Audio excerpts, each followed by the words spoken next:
সম্মান পাওয়ার উপায়। ১. এমন কিছু করুন যা সত্যি মানুষের কাজে আসে। ২. কথা দিয়ে কথা রাখুন, কথা রাখতে না পারলে বিনয়ের সাথে ক্ষমা চেয়ে নিন। ৩. দোষ না করলে দুঃখিত বলবেন না, সরি বলবেন না। ৪. ভুল করলে স্বীকার করুন, নিজেকে সংশোধন করুন। ৫. অন্যের সময় নষ্ট করবেন না। ৬. না জেনে কোনো মন্তব্য করবেন না। ৭. কাউকে ছোট না ভেবে তার মতামতকে গুরুত্ব দিন। ৮. অহংকার একমাত্র আল্লাহর চাদর, তাই অহংকার করবেন না। ৯. খুব বিনয়ী হবেন না, এতে অনেকে সস্তা ভাববে।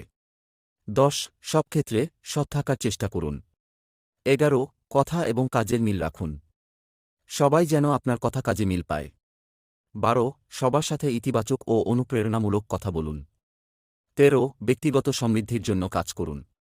১৪. আবেগ না, বিবেক ও যুক্তি দিয়ে সবকিছু বিবেচনা করতে হবে।